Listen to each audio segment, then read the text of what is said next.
오늘 제목은 하나님을 따르는 삶이라는 제목입니다. 이 제목으로 여호수아서 3장 말씀을 토대로 해서 함께 말씀을 나누기를 원합니다. 늘 항상 말씀을 부여잡고 승리할 수 있는 우리 모두가 될 수 있기를 소망합니다. 준비된 PPT 내용을 보시면은요, 이 그림은 이스라엘 땅의 단면도입니다. 서쪽, 동쪽, 서쪽이 정확하게 땅 나뉘어져서 볼 때에 지중해 부분이 서쪽이고요. 그리고 깊은 골짜기와 같이 되어 있는 움푹 패어 있는 그 부분을 중심으로 해서 옆쪽으로는 동쪽 지역입니다. 지중해에서 불어오는 바람은 습기를 많이 가지고 오는 바람입니다. 그때에 산 위쪽으로 바람이 위로 올라가면서 기온이 떨어지게 되면 비로 바뀌게 됩니다. 비가 많이 오는 지역은 욥바, 예루살렘 그 지역에 비가 많이 오게 돼서 이쪽은 비옥한 토지를 이루게 되고요. 반대쪽으로 요단강 지나가면서 요단강 동편의 한 부분은 비를 맞아서 조금 비옥한 토지가 있지만 그 이후로 넘어가게 되면 사막으로 형성이 될 수밖에 없는 이러한 지역적 구조를 가지고 있습니다. 오늘 말씀의 본문은 여리고 지역과 그리고 반대편 동쪽에 높은 산 지역이 있는 지역, 지금 골짜기 쪽에 있는 요단강을 중심으로 오늘은 배경이 되어 있는데요. 이 요단강 쪽으로 가까이 갔다라고 하는 것은 밑으로 내려온 것입니다. 지중해 해수면보다 밑으로 400m나 밑으로 있는 지역. 그래서 이 지역에서 내려가고 올라가는 이 지역은 많은 우리 식구들과 어린아이들 그리고 짐승인 동물들을 데리고 같이 이 지역을 내려가고 올라간다는 것은 굉장히 어려운 일 가운데 하나예요. 다음 페이지를 보시게 되면은요, 그런데 이 요단강의 특징이 있습니다. 이 요단강의 특징은 건기, 비가 오지 않는 시기에는 이 강폭이 30m 정도밖에 되지 않습니다. 그리고 깊이는 1m 정도밖에 되지 않아서 성인 남성 같은 경우에는 이 지역을 그냥 건너서 갈 수 있고요. 어떠한 지역 같은 경우에는 이 지역은 완전히 말라버린 곳이 되어서 성인들이든 아이들이든 그냥 건너갈 수 있는 냇가와 같은 곳이에요. 그런데 우기가 되었을 때에는 비가 이 골짜기 형식으로 되어 있기 때문에 이 물이 넘쳐서 흐르기 시작하면 우기가 되면 그 폭이 1.6km까지 확대되고요. 깊이는 4m까지 그 깊이가 깊어진다라고 말을 합니다. 건기와 우기의 차이가 굉장히 큽니다. 그리고 이곳은 골짜기 형식으로 되어 있어서 유속이 매우 빨라요. 안타까운 그런 뉴스들을 우리가 이제 접한 적이 있는데요. 군인들이 유속위에 휩싸여서 한 젊은이가 생명을 잃은 사건으로 인해서 지금도 많은 이야기들이 왔다 갔다 하는 상황인데요. 그 뉴스 가운데 하나를 봤을 때 장갑차가 들어갔다가 나왔다고 합니다. 그 이유는 장갑차도 그 유속을 감당할 수 없었기 때문에 들어갔다 나왔다라고 하는 신문 기사를 본 적이 있어요. 이 지역은 더합니다. 유속이 매우 빠른 지역이라서 성인들도 함부로 들어갈 수 없는 유속이 있는 지역입니다.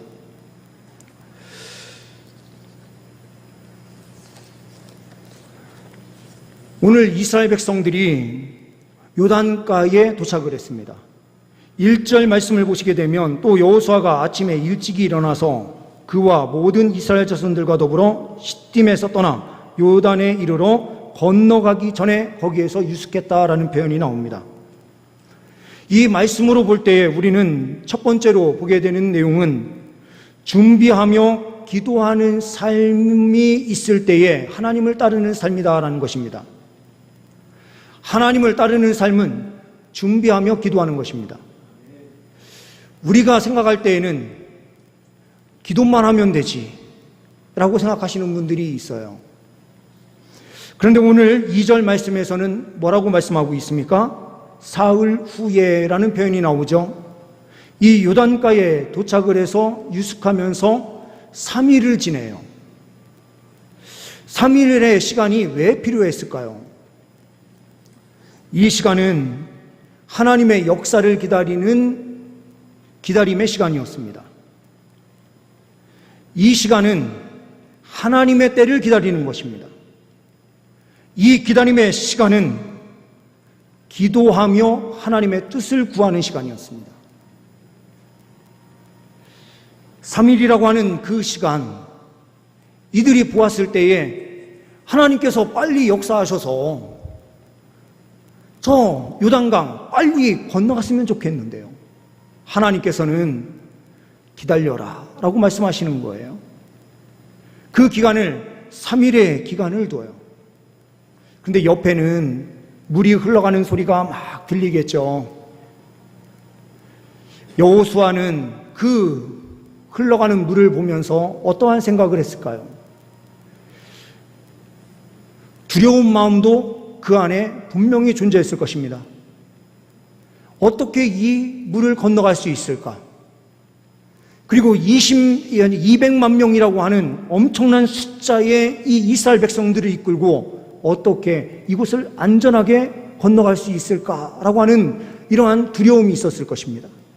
그런데 그 자리에서 여호수아는 하나님 앞에 해막, 성막으로 가서 기도하면서 하나님의 뜻을 구하고 있었을 것입니다.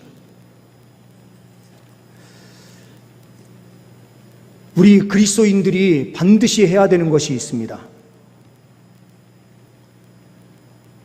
기도는 최선의 준비예요.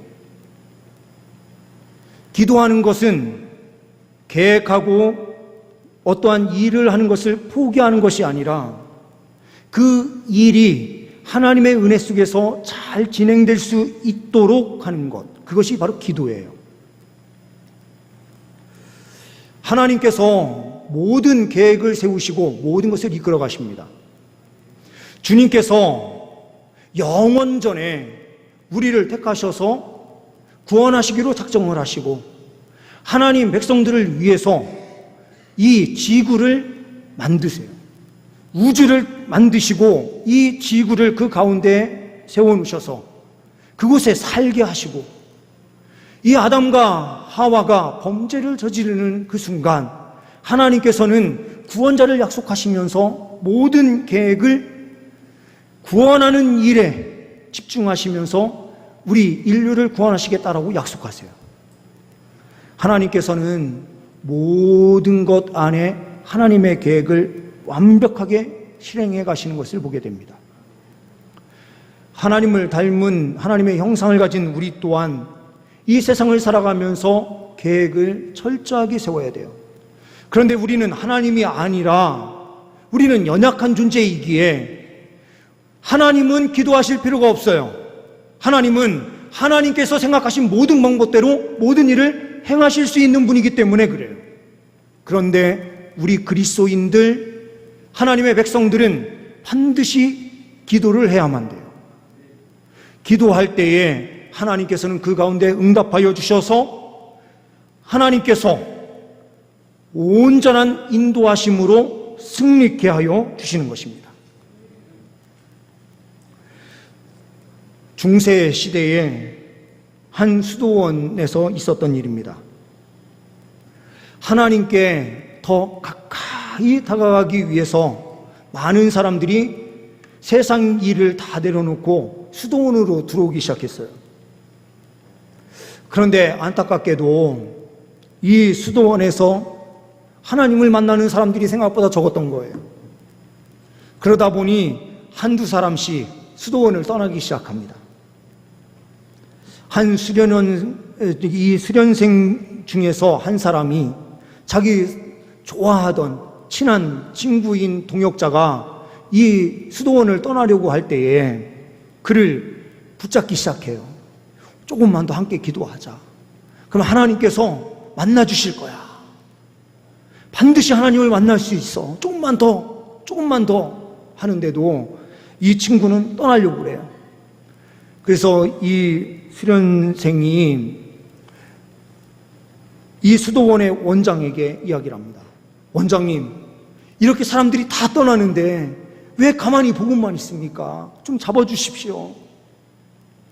이때에 이 원장은 깊이 생각하다가 이렇게 이야기를 합니다. 사냥꾼이 수많은 사냥개를 풀어놓고 토끼 사냥을 하려고 하는데 그 가운데 맨 처음 토끼를 발견한 사냥개는 막 짖으면서 그 토끼를 따라가기 시작해요. 그러면 옆에 있었던 개들은 토끼를 못 봤어도 이 한 마리가 막 달리기 시작할 때 같이 막 따라 달려가요. 근데 이 사냥개들 가운데에서 자기가 직접 토끼를 보지 못했으면 이 사냥개들도요, 어려운 장애물을 만나고 지치고 힘들어지면 그 사냥하는 일을 한두 마리씩 포기하기 시작한대요. 그런데 끝까지 포기하지 않고 달려가는 사냥개가 있는데 그 사냥개는 가장 먼저 토끼를 발견한 그 사냥개는 절대로 포기하지 않는답니다.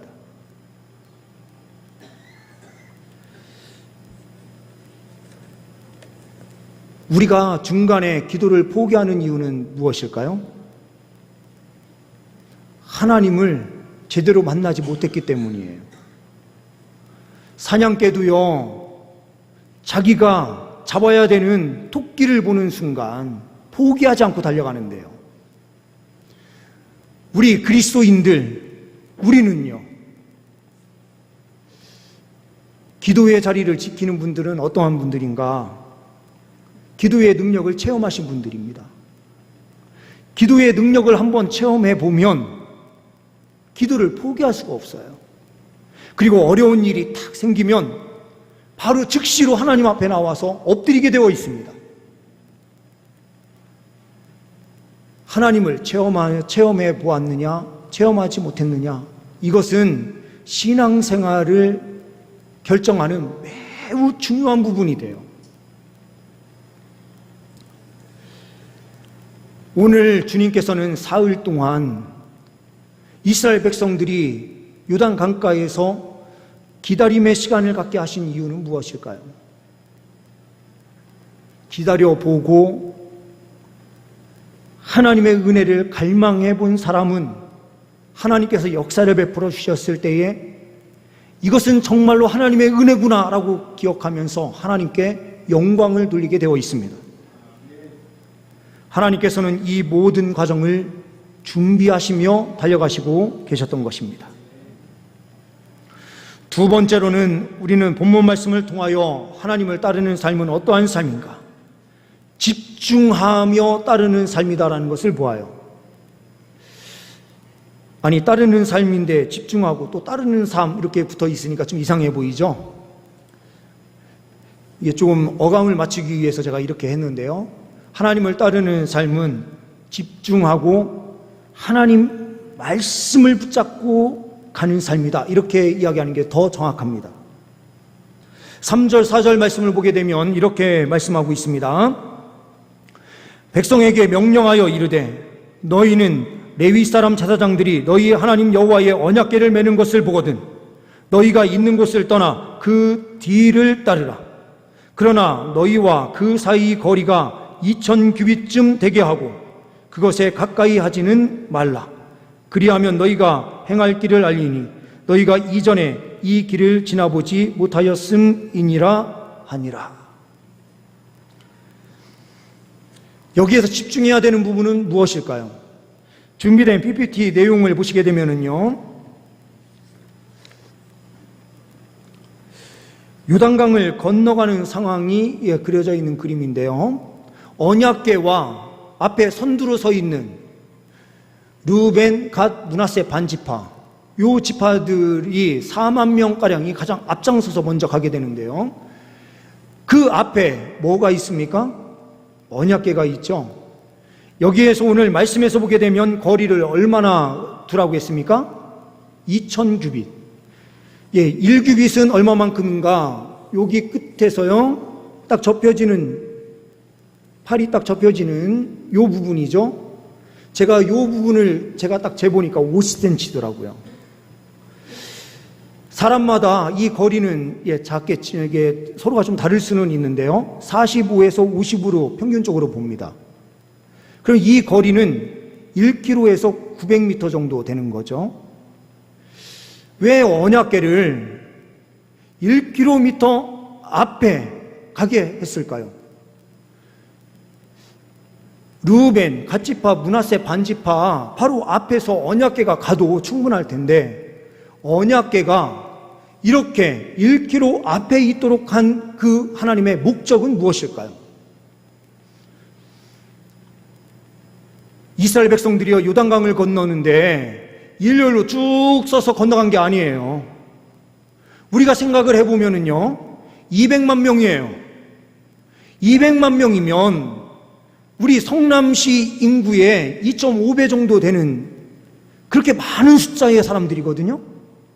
성남시 전체 인구가 95만 명, 100만 명이 안 된다고 하는데요.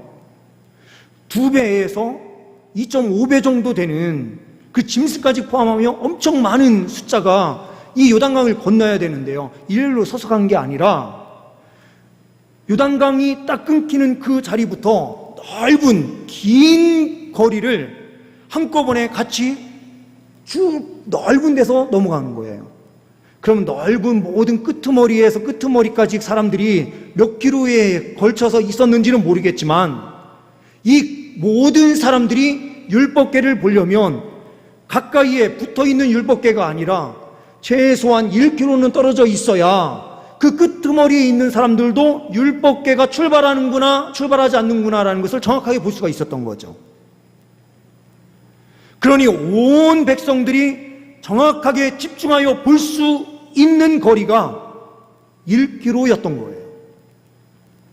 그러니 온 이스라엘 백성들이 집중하며 보아야 되는 것은 무엇입니까? 율법궤예요.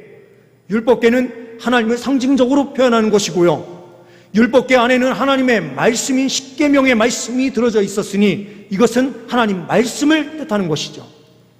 집중하여 보는 것, 그것은 하나님의 말씀이어야 되는 것입니다. 또한 동시에요, 우리가 잊지 말아야 될 것은 이 1km의 거리를 두신 하나님의 목적은 무엇인가? 하나님은 우리와 함께 하시고 계시거든요. 우리 가운데 임재해 계세요. 그런데 율법궤는 1km가 떨어지게 하셨어요. 이것은 하나님을 경외할 줄 알아라, 두려워할 줄 알아라 라는 의미예요. 한번 부부 사이를 한번 생각해 볼까요? 우리 부부 사이는 얼마나 친밀한 관계입니까? 육체적으로는 너무 가까운 사이예요. 그러다 보니 어떠한 문제가 생깁니까? 가까이 있다 보니 서로 존중하는 마음이 사라질 수가 있어요.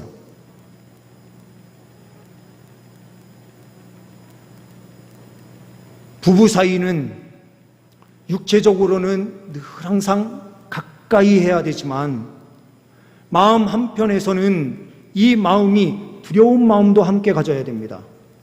서로 존중하고 사랑할 수 있는 마음을 가질 때에 결국에는 부부 사이가 아름다운 관계가 될 수가 있는 거예요. 하나님과의 관계도 마찬가지예요. 하나님께서 우리와 함께 하시고 계시거든요.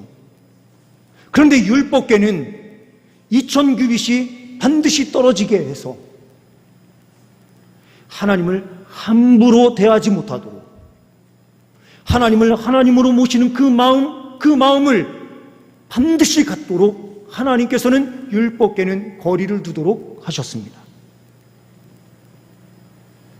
우리 그리스도인들이 잘못하면 나는 하나님과 동행하는데 하나님께 함부로 해도 돼, 라고 하는 생각이 들 수가 있어요. 그러니 타락하는 거예요. 하나님을 두려워할 줄 모르니 하나님의 백성들이 타락하는 겁니다. 한국 기독교가 복음이 들어와서요, 지금 200년도 채 되지 않았는데 이렇게 급속하게 타락한 기독교 국가는 또 우리나라밖에 없어요.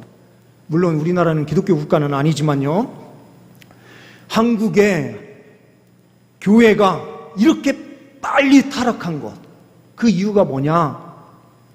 하나님이 우리와 함께 하신다라고 하는 확신, 기쁨은 있었어요. 그런데 하나님을 두려워할 줄 몰라서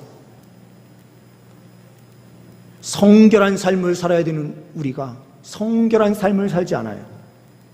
5절, 6절 말씀을 보게 되면 이렇게 말씀하고 있죠.